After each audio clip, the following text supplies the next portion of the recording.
네, 지금까지 우리 시장에 나타난 현상을 정리해봤다면 이제는 전략을 세워볼 차례입니다. 한맥투자증권 이재광 상무와 함께 시장에 대한 자세한 기준점을 세워보도록 하죠. 안녕하십니까? 네, 안녕하세요. 네, 1900선 다시 회복을 했습니다. 네. 다시 상승 랠리를 펼 수 있을지 우리가 체크해야 할 사항이 있다면 어떤 게 있을까요? 네, 참 어제까지만 하더라도 날씨도 덥고요. 시장도 참 꿀꿀하고 네. 모든 게 짜증나는 일밖에 없었는데 오늘은 또 모처럼 만에 종합지수가 20포인트가 넘는 급등을 보면서 다시 1900선을 회복했습니다. 네. 지난주였죠? 8월 6일 날 1906포인트를 찍고 그 다음부터 1900선 이탈한 이후 일주일 만에 회복하는 그런 모습을 보였습니다. 자, 이제 1900선을 회복했습니다. 오늘 기관과 외국인은 싹거리 매수를 펼쳤고요. 개인 투자가들은 일단 매도하는 그런 모습을 보였습니다. 자, 오늘 과연 1900선을 돌파했는데 다시 한번 이제 1900선을 지지선으로 해서 직전 고점 대망의 2000포인트 돌파할 수 있는지 그 여부 한번 살펴볼 필요가 있지 않나 생각이 됩니다. 어제까지만 하더라도 짜증났었는데 오늘은 또 종합지수가 이렇게 올라주니까 또 더위, 여름 더위가 에이 그래 여름은 좀 더워야지 하는 생각 들기도 합니다. 참 우리가 흔히 좋아 죽겠다, 그렇죠? 추워 죽겠다, 더워 죽겠다 하는데 이건 말이 그런 것이 아니라 이제 더워서도 죽을 수 있겠구나 하는 생각이 듭니다. 이제 장이 좋아지고 있으니까 여러분들 더위에 건강관리 잘 하시기 바랍니다. 네. 자, 제가 지난주 이 시간을 여러분 이 시간에 출연해서 앞으로 국내 시장의 상승을 위해서는 세 가지 조건을 충족해야 된다 하는 말씀을 드렸습니다. 혹시 기억하십니까? 김혜코 네. 기억하세요? 기억이 나는데요. 삼성전자가 올라야 된다. 그렇죠. 사회종합지수가 올라야 된다. 또 뭐였죠? 환율? 그렇죠. 네, 예, 맞죠. 환율이 이게 세 가지입니다. 네. 아주 머리가 좋아야 된 것도 하나입니다. 자, 삼성전자가 130만 원대를 회복해줘야 된다. 두 번째는 환율 시장이 안정돼야 된다. 세 번째는 상해 종합지수가 상승 반전에 성공해야 된다. 이 세 가지 조건을 여러분에게 제시해드렸습니다. 물론 오늘 삼성전자가 130만 원대는 회복하지 못했습니다.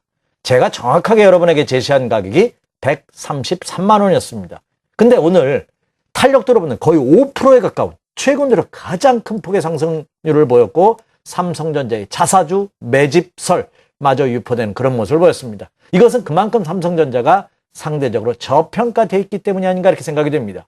오늘 삼성전자가 130만 원대는 회복하지는 못했습니다만 오늘의 이 장대 양봉은 의미가 있는 모습을 보이고 있다 이렇게 생각이 됩니다. 그러면 제가 말씀드렸던 세 가지 조건 중에서 삼성전자는 그 조건에 충족되지 못했다 하더라도 두 번째 말씀드렸던 환율, 오늘 원달러 환율 1110원대에서 안정적인 모습을 보여주고 있습니다. 계속 최근 일주일 동안 1110원대에서 안정적인 모습을 보여주고 있고요. 네. 또 N달러 환율도 100엔대 밑에서 97엔, 98엔 사이에서 안정적인 모습을 보여주고 있다는 점입니다. 이 환율 시장의 안정은 외국인 투자가들의 매수를 유입시킬 수 있는 하나의 원동력이 된다는 측면에서 굉장히 중요하지 않을까 생각이 되고요. 또 하나 말씀드렸던 것이 뭐죠? 네, 상해종합지수의 모습입니다. 상해종합지수가 오늘 여러분 아침에 뉴스 보셨다든지 아니면 경제신문을 보셨던 분은 헤드 타이틀로 중국이 금융위기가 올 수도 있다. 골드만삭스에서 발표를 했죠. 2015년에 국가의 채무 비율이 GDP의 240%나 달할 수 있다 하는 그런 겁나는 뉴스가 헤드 타이틀로 장식이 됐습니다. 근데 네. 오히려 상해종합지수도 어제 큰 폭의 상승해서 오늘도 장중 등락을 거듭했습니다. 종가상으로는 상승으로 마감하는 그런 모습을 보였습니다. 그랬죠. 이렇듯 제가 말씀드렸던 세 가지 조건 중에서 두 가지는 이미 충족을 하고 있고 삼성전자도 그렇죠. 오늘은 충족하지 못했지만 내일과 모레 이번 주에는 충분히 충족할 수 있겠다는 자신감이 드는, 그렇다면 이미 제가 말씀드렸던 상승 전환 조건에는 이제 모두 부합되는, 이제 어느 정도에 가느냐, 얼마까지 가느냐, 언제까지 가느냐의 그 타이밍만과 목표치만 남겨놓고 있을 뿐이지 상승은, 추가 상승은 가능할 가능성이 한층 더 높아지고 있다 이렇게 말씀을 드립니다. 자, 그렇다면 상해종합지수 과연 상승 전환에 성공했는지 준비한 차트의 모습을 보면서 살펴드리도록 하겠습니다. 네. 자, 지금 화면에 아주 선명하게 나오고 있습니다. 제가 지난주에 제시해드린 직전 고점입니다. 지난 7월 달에 그 고점을 어제 장대 양봉으로 돌파했고요. 오늘 양봉입니다. 제가 좀 일찍 오느라고 준비했는데 오늘도 막판에 상승 전환하면서 양봉이거든요. 그렇다고 본다면 상해종합지수도 직전 고점 돌파의 가능성을 보이면서 추가 상승이 가능한, 이미 말씀드렸다시피 가격의 조정과 밑으로 빠지는 가격의 조정과 저점이 높아지는 기간의 조정을 충실히 받은 그런 모습을 보이면서 이제 장기 조정 국면에서 탈출하는 그런 모습이 확인되고 있고요. 상승 전환 가능성은 한층 높아지고 있다. 이렇게 말씀을 드릴 수가 있겠습니다. 이것은 당연히 국내 증시의 긍정적인 모습으로 작용하고 있다. 이렇게 말씀을 드립니다. 자, 다음에 이제 뉴욕 증시 한번 보도록 하겠습니다. 다우존스 공업지수, 미국 증시. 자, 미국 증시가 오늘도 혼조 양상으로 마감을 했습니다. 네. 자, 미국 증시의 모습을 보면은 이제 사상 최고치 신고가를 돌파함에 따라 부담스러운 것이 사실입니다. 근데 제가 2주 전, 3주 전에 이런 말씀 드린 거 혹시 기억하세요? 설사 미국 증시가 연속 상승했다는 부담으로 조정받는다 하더라도 저는 크게 두려워하지 않는다. 왜? 중국 증시가 받쳐준다는 말씀 드렸죠. 근데 중국과 우리나라 증시가 받쳐준다면 뉴욕 증시도 크게 빠지지 않습니다. 자, 준비한 차트의 모습 한번 보도록 하겠습니다. 미국 증시의 모습을 보면은요. 자, 지난 5월 달에 이게 15,500포인트입니다. 542포인트거든요. 그걸 돌파한 이후 2주간의 기간 조정, 그리고 최근 2주 동안 밑으로 빠지는 조정을 받았는데 추가 하락을 보였는데 그 다음에 지지선입니다. 그러니까 뉴욕 증시 크게 하락할 가능성이 적어요. 이거는 오히려 그동안 상승폭에 비해서 이 정도 조정이라는 것은 이건 다시 가겠다는 의지가 굉장히 강한 그런 모습을 보여주고 있지 않나 생각이 됩니다. 단기적으로는 저항선과 지지선 사이에 갇혀있는 모습이지만 이 갇혀있는 폭도 그렇게 크지 않을 가능성이 높다. 또 뉴욕 증시 다우존스 공업지수도 추가 하락은 지지선대 근접하고 있고 중장기적으로는 상승 추세가 그대로 이어지고 있다. 이렇게 말씀을 드릴 수가 있겠습니다. 그래서 향후 우리가 대망의 2,000포인트, 직전 고점을 돌파하는 것뿐만 아니라 2,000포인트를 향해서 말씀드렸던 세 가지 조건 중에서 이미 두 가지는 충족되고 있고 하나는 거의 이번 주나 늦어도 다음 주에 충족될 가능성이 높다고 본다면 상승 가능성을 한층 더 가시권에 들어온 것이 아닌가 이렇게 생각이 됩니다. 일단 전반적인 시장 상황을 살펴봤는데 긍정적인 부분이 훨씬 더 많습니다. 상승을 위해서 필요한 조건도 현재 부합한 상황이고요. 이제 휴가 시즌이 거의 끝나가고요. 많은 분들이 다시 시장에 돌아오셔서 매매를 할 때 관심 가질 만한 업종이 있다면 어떤 걸 가져야 하는지 그리고 투자 전략도 자세하게 세워주시죠. 네, 이제 여러분 이제 참고 기다리셨던 분들 이제 고생하셨고요. 그럼 이제 이 상무가 제시하는 그런 상승의 가능성은 알겠는데 그럼 어떤 종목에 우리가 관심을 가져야 되느냐 이게 관심거리일 겁니다. 근데 지금 장은 개인 투자가들이 수익을 내기가 좀 쉬운 장이 아닌가 이렇게 생각이 듭니다. 왜냐하면 자 주식 투자 격언에 보면 가는 말에 채찍을 가하라는 격언이 있습니다. 그리고 사실 주시장의 모습을 보면 이런 표현을 써서 죄송합니다. 저놈은 또 가냐 그죠? 저 종목은 또 가냐 이런 푸념을 여러분 많이 하실 겁니다. 왜? 가는 종목은 계속 갑니다. 조정을 받는가 싶으면 그 다음날 또 가고요. 그래서 달리는 말에 가는 말에 채찍을 가하랬다고 가는 말에 올라타자는 주식 투자 격언이 있는 거거든요. 근데 개인 투자자분들이 막 신고가 내는 종목에 추격해서 매수하기가 굉장히 부담스럽고 힘듭니다. 두렵기 때문에. 그리고 언제 매도할지도 모르고요. 그리고 잘못하면 최고점에 물려가지고 또 많은 시간을 고생하는 경우가 많습니다.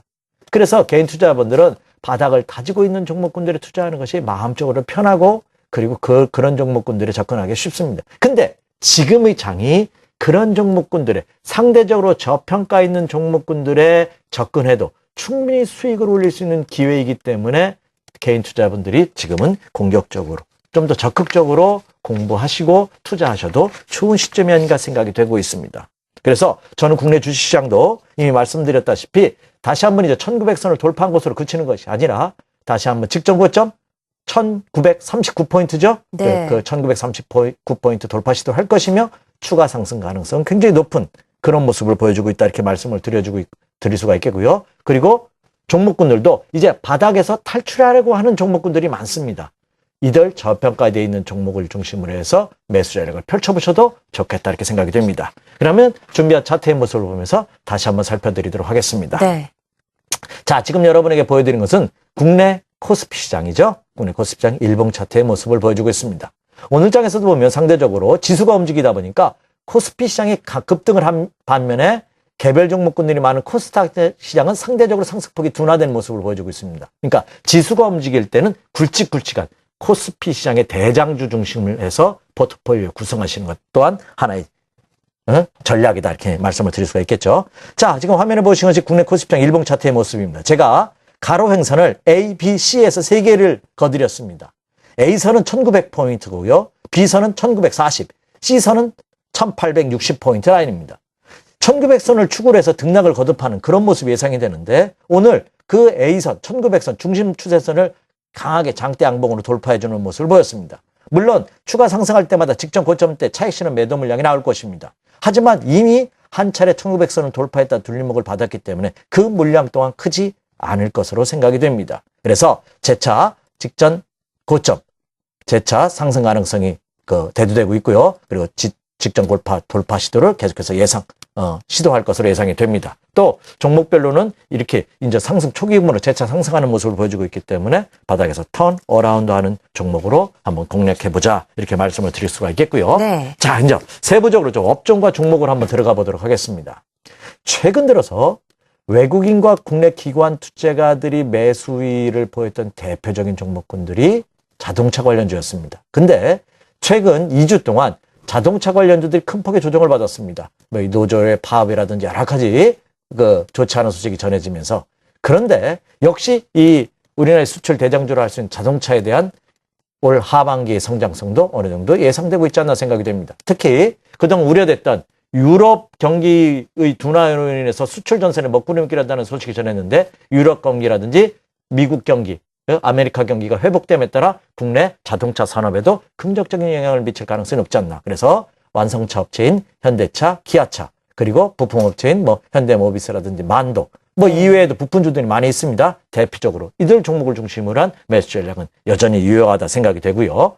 제가 지난주부터 그동안 장기 저평가되어 있는 대표적인 대중국 수혜주, 조선과 철강주도 이제 눈여겨보자 하는 말씀을 드렸습니다.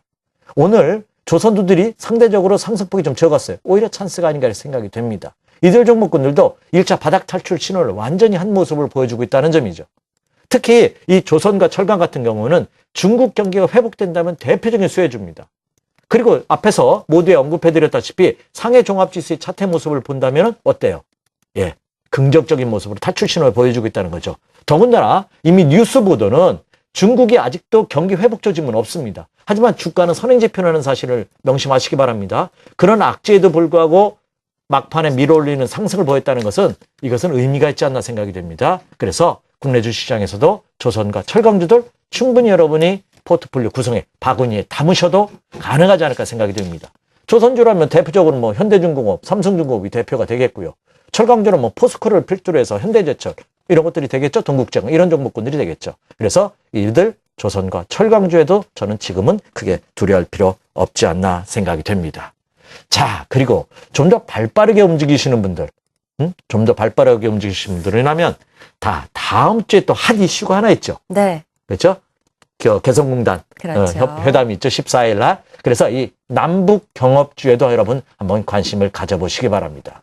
물론 남북 경업주가 대부분 너무 급등락을 하는 그런 순간적인 변동성이 크기 때문에 초보 투자자분들은 좀 자제할 필요는 있습니다만 그러나 좀 순발력이 있으신 분들, 어느 정도 경험이 있으신 분이라면 충분히 단기 차익을 올릴 수 있는 그런 기틀이 되지 않을까. 이 남북 경업주 중에서도 재무구조 펀더멘털이 좀 좋은 기업들이 있어요.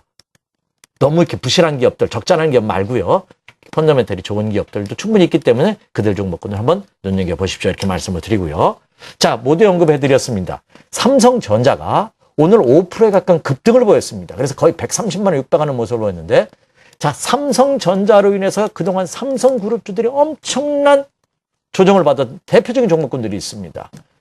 그렇죠. 우리의 대표주임에도 불구하고 삼성전자의 약세로 해서 덩달아 조정을 받았던 삼성전기라든지 제일모직 같은 이들 과하된 악벽 업종 대표 우량주에도 이제 서서히 관심을 가지셔도 충분한 모습이 아닌가.